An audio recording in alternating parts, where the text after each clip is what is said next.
One of the things I was told before going to North Korea by friends who spent a lot of time, if they offer you a drink, say yes. And I said, why? And they said, because it makes them more comfortable. They're more likely to talk.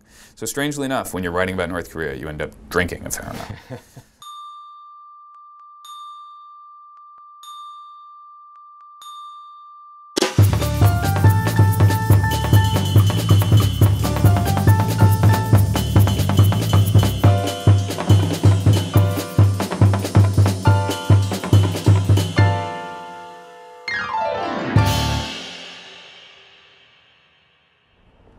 Hi everyone, I'm Ian Bremmer.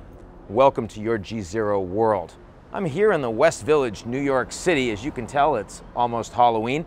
And today I'm going to be talking to Evan Osnos, who is the foreign correspondent for The New Yorker. And he's just gotten back from North Korea. This is his first big interview to talk about Little Rocket Man and how he thinks about the impending World War III. For now, let's talk about the world this week. The big news comes out of Beijing. It's the Party Congress, happens every 5 years. Almost 50% of the Central Committee turns over, but not Xi Jinping. The Economist calls him the most powerful man in the world. Mark Zuckerberg clearly very distressed about that characterization. Xi Jinping spoke for 3 hours and almost 30 minutes.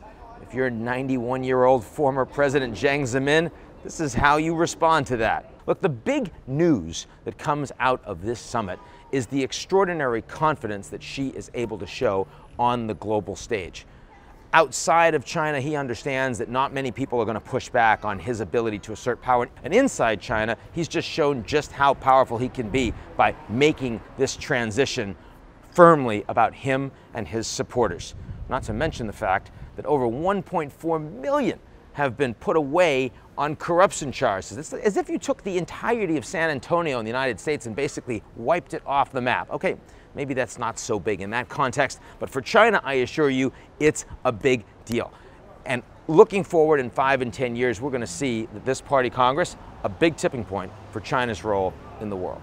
And now to Iraq, where there's the beginnings of perhaps yet another war. This time, the Iraqi central government against the Kurds. You remember that referendum the Kurds did a few weeks ago. Everyone told them not to do it, except Israel. They went ahead. The Iraqi government threatened military activity. You know what? They got military activity. Kirkuk, the oil-rich city, taken without virtually a shot fired by the Iraqi central government with the support of the Iranians. Not much the Kurds can do about it. Actually, that city is not even 50% Kurdish, but it is almost all of their money, which means there's no way for the Kurdish economy to really work unless they come up with some kind of agreement with the central Iraqi government. But the real issue here is broader geopolitics. The United States against Iran. It's the Iranian government military supporting the Iraqis to get into the north of Iraq. And even if the United States says it doesn't have a preference, because of course we've armed both sides, ultimately we've been supporting the Kurds. And telling the Iranians they need to get out is kind of like telling the Russians they need to get out of Ukraine. The United States might like it, but they don't have much influence on the ground. Ultimately, we're going to see much more fighting here, especially now that ISIS is gone. Iraq as a state doesn't work. It's the Iraqi government and the Iranians versus the Kurds. Now to Austria, where nothing ever really happens as long as you don't mention the war. They just had an election. 31-year-old Sebastian Kurz is now going to be running that country. Yes, a freaking millennial. This is all about anti-immigrant sentiment. And that's why he, as well as the far-right People's Party, did extraordinarily well. Interesting to see that one of his signature policies back when he was foreign minister was an anti-face covering ban. It was supposed to be hitting burqas, but also hit this guy with a shark costume, hit a woman on a bicycle that was just covering her face to keep warm, and the snowman. I might be lying about the snowman. And now to Venezuela, where President Maduro scored a significant win in a solid majority of districts in these regional elections over the last week. He only has high teens for his approval ratings, and 93% of Venezuelans say they can't even afford food. So it's a shocking victory, right? Yes, indeed. Do I believe it? No, I do not. It was very clearly stolen. They didn't have international inspectors, of course, but Maduro did helpfully say that the machines they used to count the ballots were the same as the ones in Chicago. Someone should tell Maduro about America's electoral history. And now, your big interview.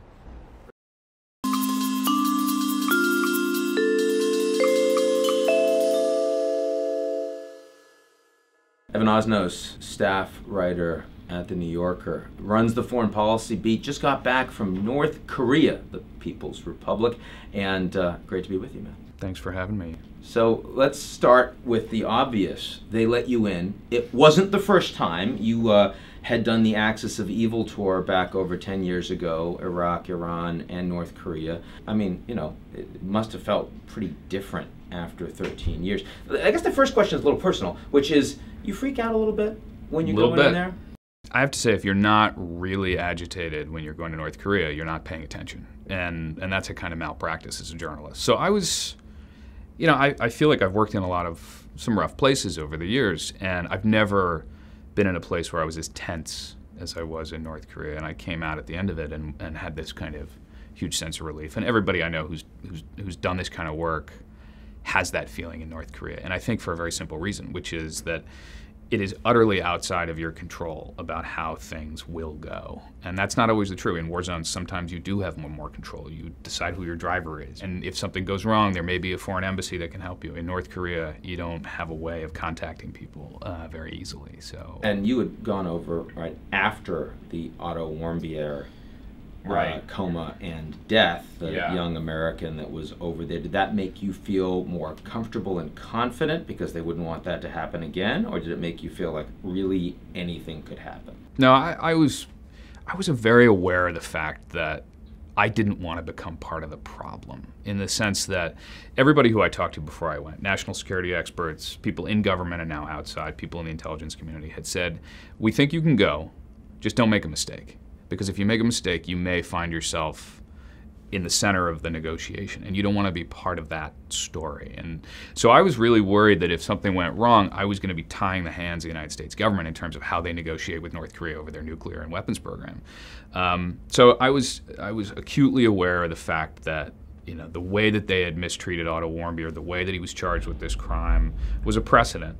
And I thought, I was going in the front door, I was a journalist, they knew who I was. So the chances of them going out of their way to make an international incident out of me was less likely from my perspective, but you just never know. So as you're prepping for this trip, it's now the Trump administration, a little different, right? How does that go? I went and saw the New York channel, as it's known. These are the North Korean diplomats in New York. I saw them again last week.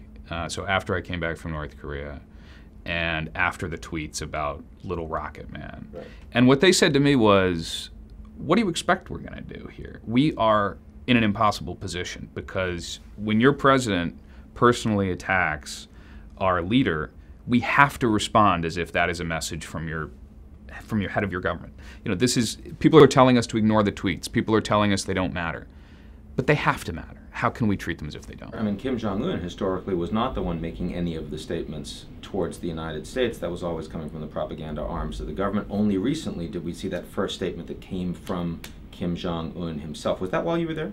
It was after I was there, and it was a big deal. I mean, that's unprecedented. For him to put his name, his face to it. He's appearing on, as I saw, on televisions all over the country. I mean, if you're sitting in a restaurant, the TV is always on, and there is more chances than not that it's going to have something about politics. But to turn it on and see Kim Jong-un speaking directly to you, North Korean citizen, and also to the rest of the world, that's a very rare event. And so what that means is that he's staking his personal credibility to it within this very complicated and dangerous political dynamic that he has at home. So he can't back down at this point, your perspective is. My view is he's locked in. Yeah, in a way that Trump really isn't.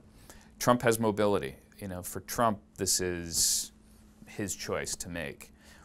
It didn't have to get to the point, though, where he constrained Kim Jong-un's options. I think that's one of the decisions along the way where Trump has frankly sort of departed from his own national security staff. You know, they had made very clear advice to him over the course of the last 8-9 months. You can say whatever you want on North Korea, but we recommend that you do not personalize this, because that's going to limit North Korea's options. So a nickname, for example, would not like be their recommendation. A Little Rocket Man. Yeah. You know, he jumped the guardrails at a certain point, and Trump just went rogue, diplomatically speaking, and decided to do this. And now they're trying to pick up the pieces. So let's get to North Korea itself, right? So you're there, and one of the things that strikes me as most interesting about North Korea is this idea that you have a completely totalitarian state. But at the same time, You also have more and more contact with the outside world. Did you have enough exposure to understand what was going on there?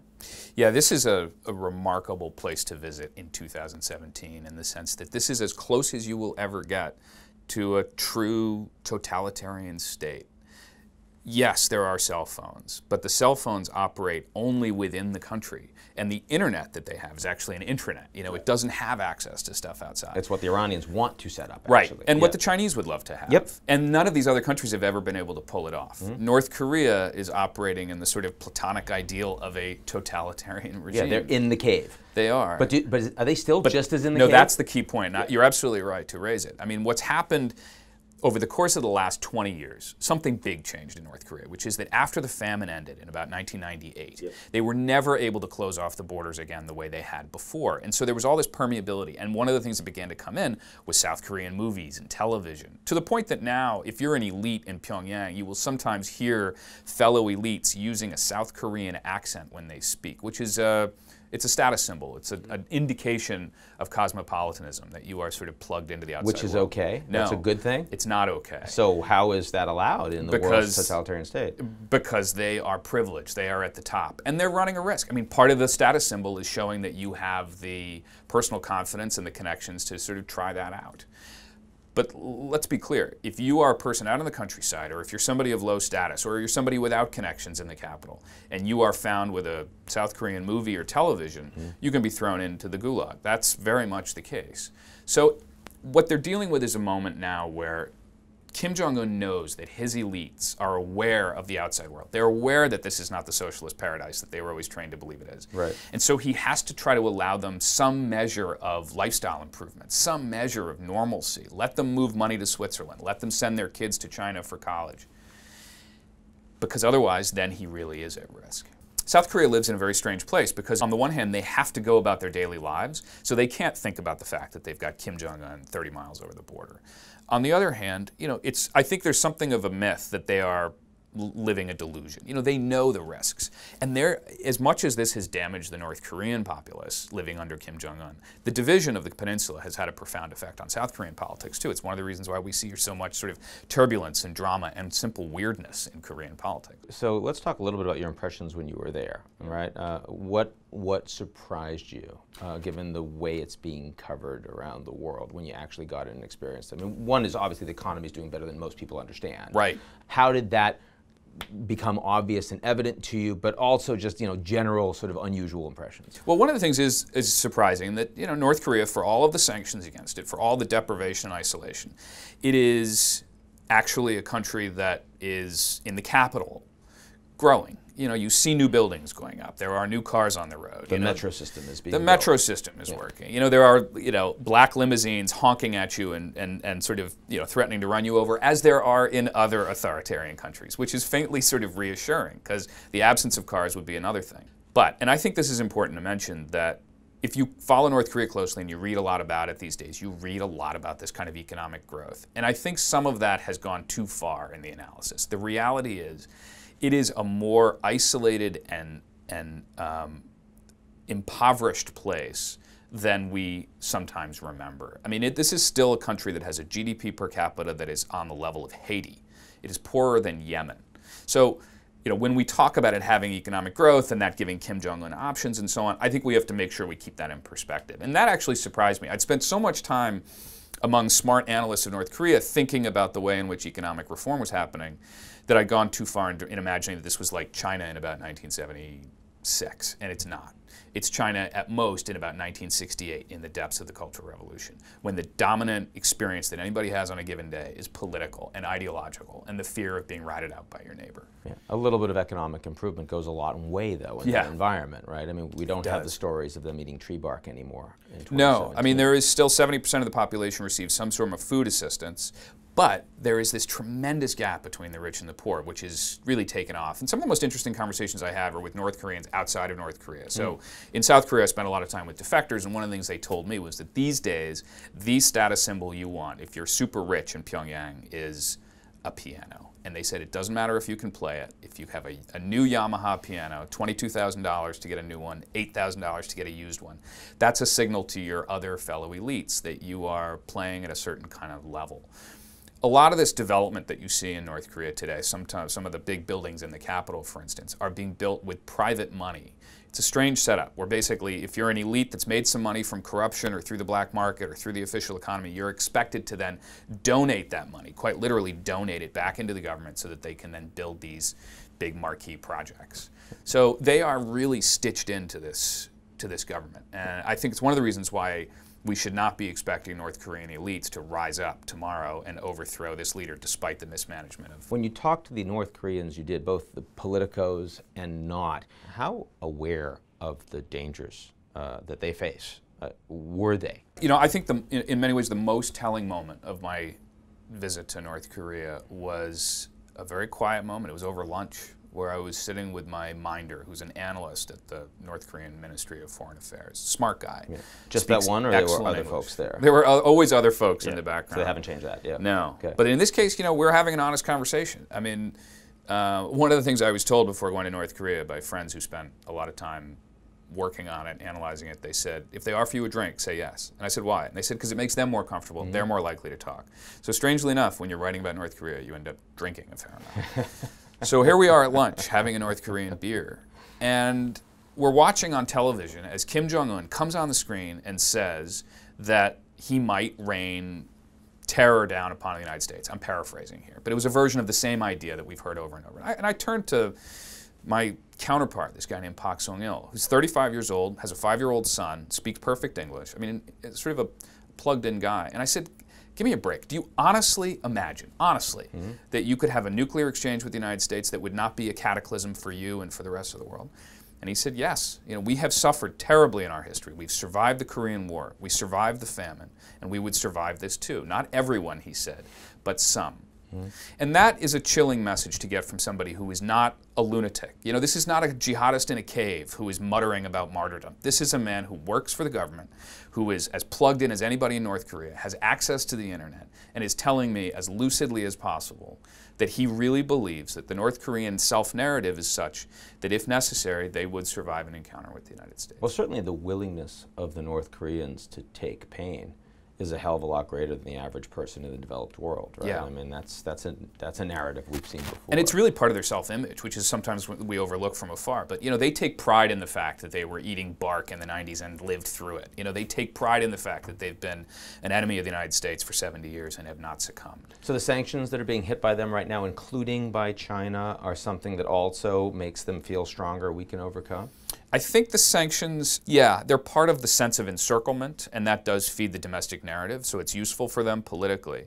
But I also think the sanctions are having more bite now than we really anticipated. There was an argument, if we'd had this conversation 2 years ago, everybody in the business would have said sanctions are not having an effect. Now they're not saying that. What they're saying is that some of the sanctions, particularly secondary sanctions on Chinese companies and banks, are beginning to have an impact. The problem is that when there is so much manufactured chaos at the top of the American government that is undermining the Secretary of State's ability to operate, the message that's received in Pyongyang is not, wow, this is carefully calibrated ambiguity of the kind that, you know, has defined nuclear brinkmanship since 1945. Right. It's that they are confused and that they are sending mixed messages. That's the part where I feel like it's missing an opportunity. Before we close, let's talk a little bit about our favorite president, because you wrote this big piece, and it was a couple months before the election. Kind of everyone in your position was saying, never going to happen. Here we are a year later. What's different? How's it evolved? I hate to say it, Ian, because it sounds like totally smug, but like, in that piece, people said to me, here's the things we worry about. He's going to use Twitter as a tool of statecraft.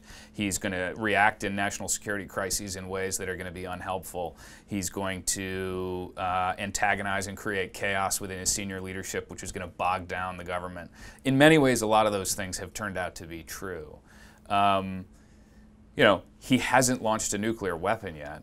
And we did say that that might happen. Yeah. So in that sense, fun. But okay, let me push actually, back. I have to. It's funny. I haven't thought about that piece in a saying while. that he's using Twitter as statecraft, right? Yeah. I mean, he's certainly using it to rile up his base. I mean, I could easily argue that Trump is not using Twitter in any way as an instrument of statecraft, but rather he's using it as an instrument of domestic politics, which, by the way, he's reasonably effective at. How do you push back against that? There's just no question that when he does the things he does, it undermines Rex Tillerson. When he says, Rex, you're wasting your time, when he makes it known via his Twitter account that this man might be out of a job, if you're the foreign minister of a country, the kinds of people you meet with all the time, Ian, how do you make a choice to invest in a guy like Rex Tillerson? Because you don't have any real belief that he's going to be there. What's impressed you the most with the first year so far of the Trump administration? What do you think that they've done the best that you wouldn't have expected? Pregnant pause. Pregnant pause. No, you got to be able to do this. And this is not theatrical. Like, I am truly, I understand. Like, you are talking to somebody who is having a hard time taking an issue that I think that they have done well. I mean, I'd argue this is part of the problem, right? That members of the go ahead. I consider you one of the brightest guys. Let me turn the question around on you. Let me turn the question around. I mean, I think in fairness, genuinely. What?